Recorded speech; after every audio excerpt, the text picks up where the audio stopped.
Bienvenidos cibernautas, yo soy Samuel Varilla Colmenares y esto es Asombrosa Tecnología. Hoy seguiremos desvelando los secretos de la radiología médica y a continuación hablaremos de 6 videojuegos que fueron un desastre en su día de lanzamiento, pero redimidos por parches y actualizaciones.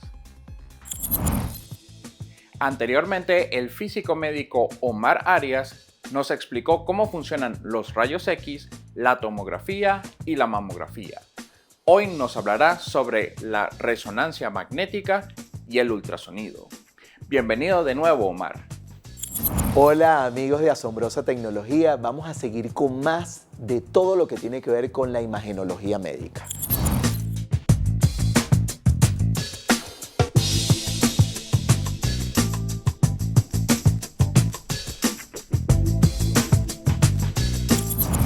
En el caso de la resonancia magnética, estamos trabajando para formar la imagen médica, estamos trabajando con ondas de radio, ondas de baja energía. Por eso no estamos trabajando con radiación ionizante, sino que estamos trabajando con radiación de tipo no ionizante. De allí la ventaja competitiva, obviamente, de utilizar resonancia magnética para casos, por ejemplo, de pacientes embarazadas o el caso de pacientes pediátricos. Pero, bueno, evidentemente hay ciertas limitaciones. Van en función de analizar los tejidos blandos, es decir, qué ocurre en los órganos. Si yo necesito evaluar la rodilla de un deportista, por ejemplo, yo voy a evaluar qué ocurre a nivel del cartílago, qué está pasando a nivel muscular, pero dificulto mucho la visualización a detalle de lo que ocurre a nivel óseo. ¿Por qué? Porque ahí tengo menos átomos de hidrógeno, están más rígidos, es más difícil esos movimientos, entonces yo distingo menos en el caso de la resonancia. Es por ello que la indicación fundamental de la resonancia magnética es para evaluar tejidos blandos y el caso de la tomografía, que sería su partner o su equivalente en rayos X, se encarga precisamente de evaluar diferentes niveles de atenuación. ¿Y dónde es mucho más fácil identificar atenuaciones? Por supuesto en el caso óseo. ¿Por qué? Porque tengo el hueso, una estructura con una densidad muchísimo mayor al resto de los órganos que podemos observar. Entonces, de allí la principal diferencia y la principal indicación que tenemos en el caso de la resonancia magnética, tejido blando; en el caso de tomografía, justamente la evaluación del tejido óseo, la correlación de tejido óseo.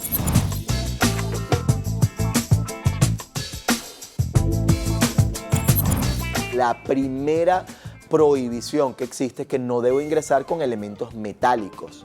¿Por qué? Porque un elemento metálico en presencia de un campo magnético se convierte literalmente en una bala, es decir, en un cuerpo que va a poderse desplazar a 80, 90 kilómetros por hora. Una bombona de oxígeno que esté pasando, por ejemplo, imagínate un paciente que viene de la terapia intensiva, que viene con dificultad respiratoria. Si no se le indica a la persona que lo está trayendo, bien sea el camillero o la enfermera, esa persona no está entrenada en el caso de resonancia o no hay alguien que le indique esto, bueno, sencillamente si ingresa con la bombona va a ir precisamente tal cual como ocurre con una moneda y el imán, ¿no? Va a irse a unir o a pegar mientras más cerca esté. En este caso, dentro de la sala, automáticamente se va a unir al gantry.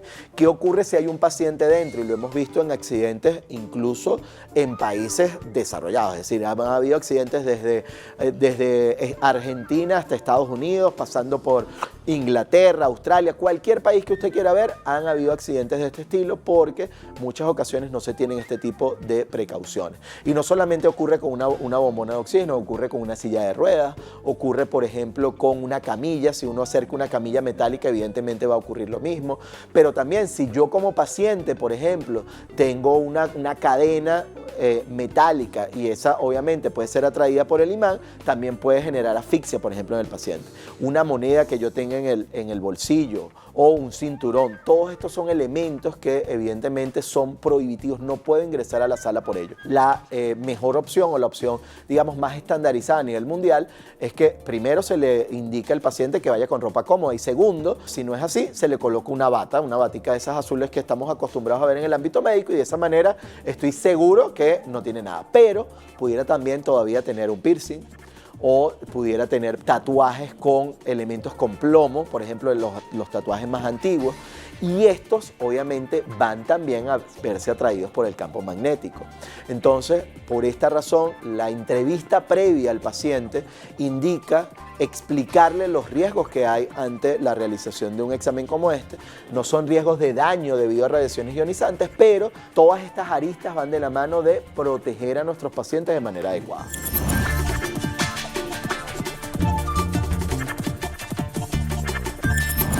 El ultrasonido es una onda mecánica, es decir, todos aquellos que me están escuchando hoy es porque yo estoy haciendo vibrar mis cuerdas vocales. Estas cuerdas vocales hacen vibrar justamente los átomos que componen la atmósfera y esos átomos de la atmósfera generan una vibración o en el micrófono o en los tímpanos de cada uno de quienes nos oyen, y de esa manera, entonces, debido a una onda mecánica, es decir, que necesita un medio físico para poderse transmitir, es que yo tengo el sonido. Y así como tengo este sonido que es audible para nosotros los humanos, bueno, yo tengo un ultrasonido, es decir, que funciona a una frecuencia que es inaudible para nosotros, pero que igualmente es una onda de tipo mecánica, es decir, no es una onda electromagnética. Para realizar un ultrasonido es que nos colocan un gel, y ese gel es precisamente para garantizar que una onda de sonido que sale del transductor, del dispositivo que utilizamos para el ultrasonido, no pierda energía en esa interfaz entre el transductor y el cuerpo del paciente, porque en esa interfaz hay aire y por lo tanto voy a perder esa energía justamente que tengo en la onda mecánica. Por el contrario, si yo coloco el transductor dentro de gel, yo entonces me ayudo de la velocidad del sonido. La velocidad del sonido en el agua es mayor que en el aire. ¿Por qué?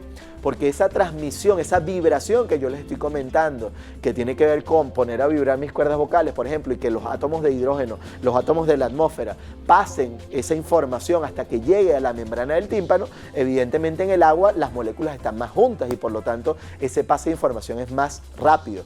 Entonces aprovechamos justamente esa colocación del gel y entendiendo que en nuestro cuerpo más del 80% está conformado por agua, para entender que el utilizar un elemento como este me permite a mí poder tener una buena imagen.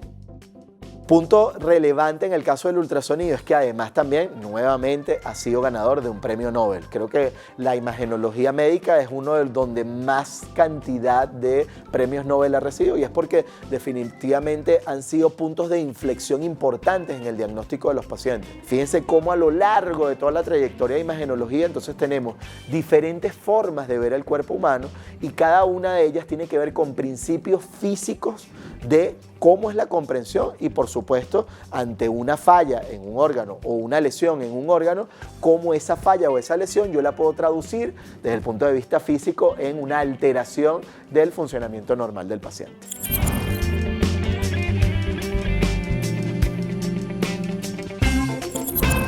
La tendencia mundial en el diagnóstico médico, y es una de mis creencias más firmes, va a pasar por todo el tema genético. Es decir, aquí estamos hablando de milímetros, de décimas de milímetros.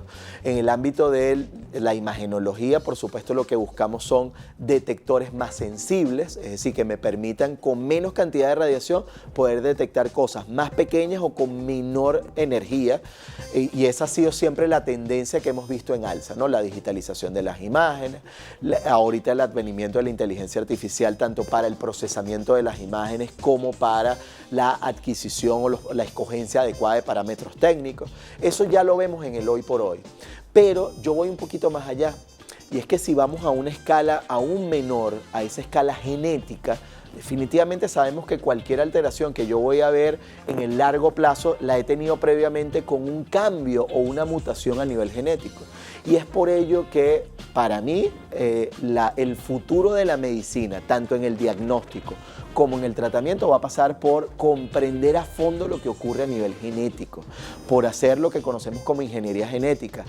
Hoy hay una cantidad de limitaciones o de retos desde el punto de vista ético, de bueno, ¿cómo hago si yo modifico cosas dentro del ADN? Estoy modificando a ese ser humano en su contexto general, estoy alterándolo, no, los voy a mejorar. Eso va a significar que habrá un nuevo apartheid, por ejemplo. O sea, hay muchísimas implicaciones, pero Si lo vemos desde el punto de vista clínico, y yo sé que hay una modificación, una alteración a nivel genético, ya ahorita justamente con CRISP, con lo que tiene que ver con las tijeras genéticas, que también fue un premio Nobel de Medicina ahorita más recientemente, fíjense ustedes cómo yo puedo cortar secciones del ADN y reemplazarlas por nuevas secciones.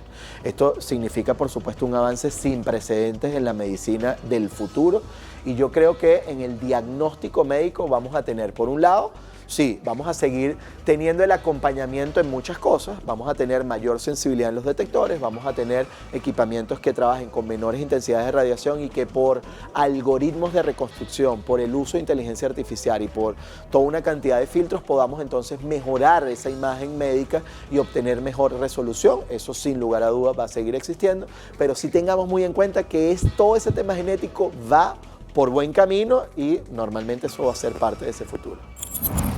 Así concluye el tema de la radiología médica. Omar, muchas gracias por compartir tu sabiduría con nosotros y esperamos que en un futuro puedas seguir contándonos sobre tecnología en el ámbito médico.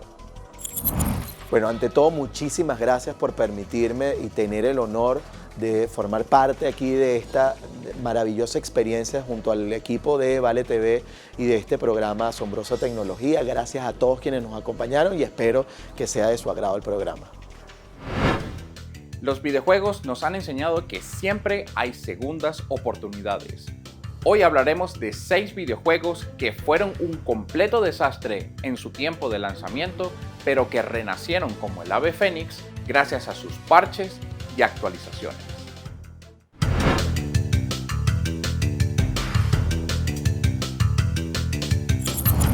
En el mundo del entretenimiento interactivo, nada genera más entusiasmo que el anuncio de un nuevo videojuego. La promesa de gráficos de última generación, historias inmersivas y mecánicas revolucionarias alimentan la emoción de millones. Pero, ¿qué pasa cuando esa promesa se rompe? Hemos visto el ciclo una y otra vez. Un lanzamiento caótico, lleno de errores, con rendimiento inaceptable o, peor aún, con un diseño que traiciona las expectativas de la comunidad. Sin embargo, en esta nueva era de juegos, el día del lanzamiento ya no es el final, es solo el comienzo.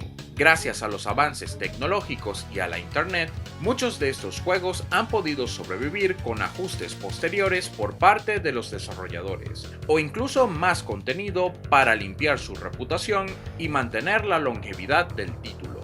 Hoy hablaremos de 6 títulos legendarios que tocaron fondo, que fueron catalogados como fracasos comerciales o técnicos, pero cuyos desarrolladores mostraron una dedicación admirable.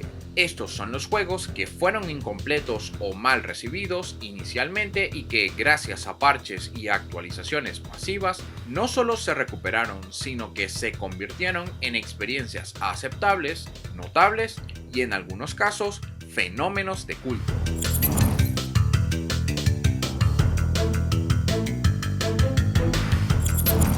Una compilación de juegos clásicos de shooter en primera persona centrada en las aventuras del Master Chief o jefe maestro.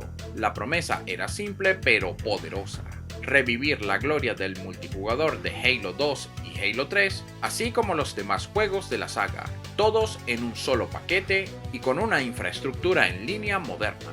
Lamentablemente, la compilación estaba rota en su componente más crítico, el matchmaking multijugador. Es decir, el sistema que empareja a los jugadores de forma automática para las partidas en línea. Los jugadores reportaban tiempos de espera eternos, partidas que se desconectaban constantemente y una interfaz de usuario torpe y lenta. Los títulos individuales funcionaban bien, pero el corazón de la experiencia, el jugar en línea con amigos, era funcionalmente inaccesible. El equipo de 343 Industries no tiró la toalla. Dedicaron años a reconstruir la infraestructura del matchmaking. La redención no se limitó a arreglar fallas técnicas, se expandió al añadir más juegos a la colección, Halo Reach y Halo 3 ODST. También lo lanzaron en PC con crossplay, es decir, jugar con un amigo en consola desde la PC y viceversa, y darle opciones de personalización moderna. Se transformó de una antología rota a una plataforma comunitaria definitiva, mostrando el poder de la perseverancia en un título de legado.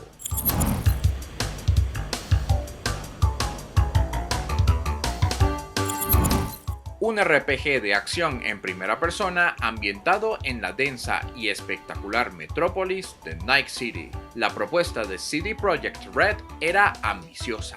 Un mundo abierto, masivo y reactivo con elecciones morales profundas y una libertad de juego sin precedentes. Todo con una calidad gráfica de nueva generación. Sin embargo, el lanzamiento fue una catástrofe, especialmente en las consolas de generación anterior, PlayStation 4 y Xbox One. El juego era una pesadilla de bugs, crasheos constantes, texturas que no cargaban y una inteligencia artificial completamente rota. La visión de un mundo abierto inmersivo fue sustituida por el caos y el despropósito técnico. El rechazo fue tan profundo que Sony lo retiró temporalmente de la PlayStation Store, algo inaudito para un juego de tal magnitud. CD Projekt Red asumió la responsabilidad y se embarcó en una misión de redención de 3 años. La clave fue la actualización 2.0 y la expansión Phantom Liberty. Estos parches no solo corrigieron la estabilidad, sino que reestructuraron sistemas enteros. Se revisó el árbol de habilidades, se rediseñó la inteligencia artificial policial y se mejoró drásticamente el rendimiento en todas las plataformas. Hoy, Cyberpunk 2077 es el juego que se prometió inicialmente, un RPG inmersivo y estable, una prueba de que, con compromiso, el código roto puede repararse.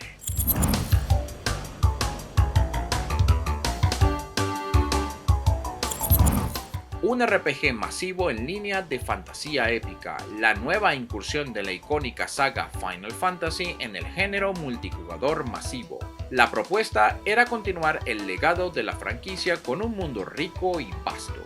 Pero la versión inicial, conocida como Final Fantasy XIV 1.0, fue un desastre en todos los niveles. Mala optimización gráfica, una interfaz de usuario increíblemente confusa, un diseño de misiones aburrido y un mundo que se sentía vacío a pesar de su belleza estética. El rechazo no fue solo técnico, sino conceptual. El juego fue retirado del mercado y su reputación estaba por los suelos. No obstante, su arco de redención fue legendario. El director Naoki Yoshida tomó la decisión radical de cerrar el juego original narrativamente y relanzar el título desde cero como Final Fantasy XIV: A Realm Reborn. Esencialmente crearon un juego totalmente nuevo. Esta decisión sin precedentes, combinada con un diseño de juego mejorado y una historia cautivadora, lo catapultó a ser uno de los RPGs masivos en línea más aclamados y exitosos de la historia, basándose enteramente en la fe del consumidor en el equipo de desarrollo.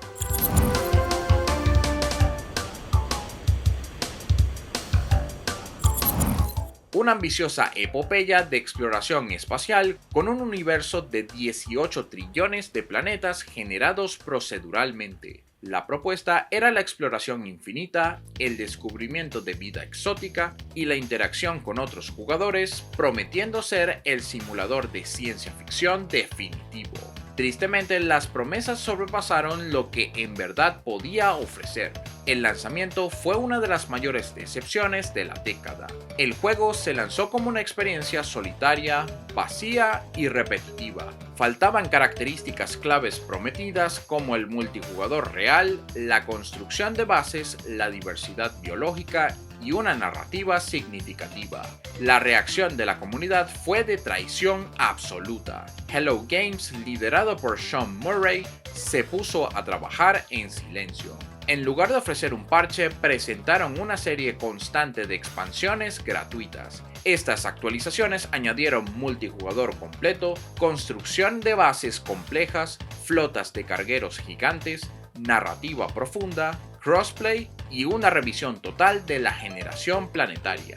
No Man's Sky se transformó en la ambiciosa experiencia que prometió inicialmente. Un caso de estudio sobre cómo el compromiso post-lanzamiento puede salvar una marca.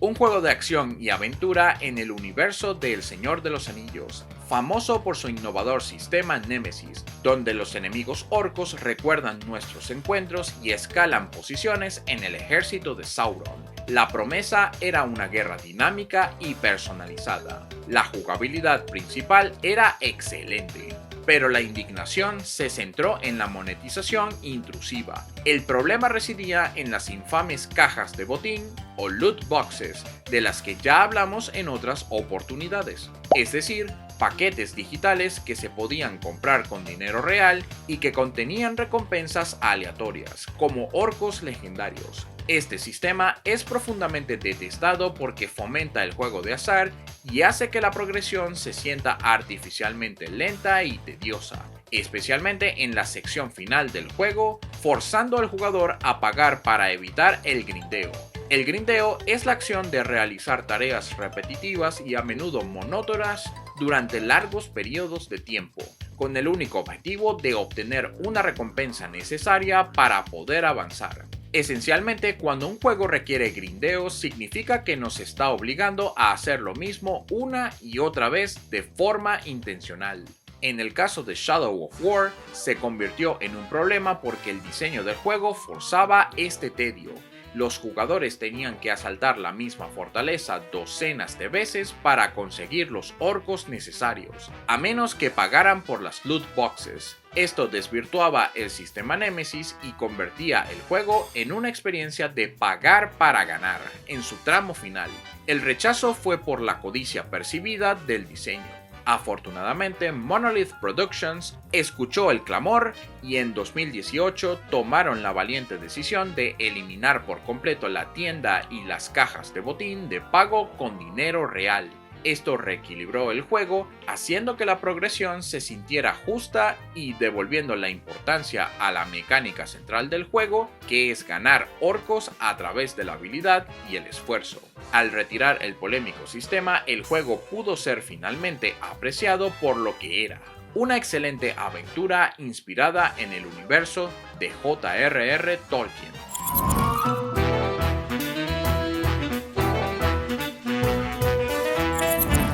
Un juego de aventura pirata cooperativo en un mundo abierto de Rare. La propuesta era la fantasía pirata definitiva: navegar con amigos, buscar tesoros, luchar contra esqueletos y participar en épicas batallas navales con otros jugadores. Aunque la mecánica de navegación y el estilo visual eran sublimes, el juego se lanzó con una alarmante falta de contenido significativo. El mar se sentía vacío, las misiones eran repetitivas y no había un verdadero sentido de progresión a largo plazo más allá de la cosmética. Los jugadores rápidamente se aburrían al ver que su océano infinito no ofrecía suficiente variedad. Más adelante, Rare siguió el modelo de servicio en vivo, pero con un enfoque en llenar el mundo de eventos y narrativa. Añadieron constantemente nuevas facciones y, lo más importante, las historias altas o Tall Tales, misiones narrativas épicas que dieron contexto y significado al mundo. La transformación se culminó con el masivo crossover con Disney, A Pirate's Life, tematizado con la popular saga de Piratas del Caribe, que introdujo personajes e historias icónicas, llenando los mares de nuevas posibilidades y convirtiendo un cascarón vacío en un universo de aventura constante. Esta tendencia es una espada de doble filo. Por un lado, da esperanza a proyectos ambiciosos que necesitan tiempo para madurar. Por el otro, crea una expectativa peligrosa de que todos los juegos se lanzarán rotos y se arreglarán más adelante. La historia de redención es épica, pero el consumidor de hoy está más atento que nunca. Estos 6 títulos no solo se salvaron a sí mismos, sino que reescribieron las reglas sobre lo que significa un lanzamiento fallido. Demostraron que, con los recursos y el compromiso adecuados, se puede recuperar la confianza del consumidor. Y ese, sin duda, es el mayor logro de todos. Y bien, ya se nos acabó el tiempo, pero aún queda un vasto ciberespacio por explorar. No se olviden de seguirnos por nuestras redes sociales y hasta un próximo viaje por nuestra asombrosa tecnología.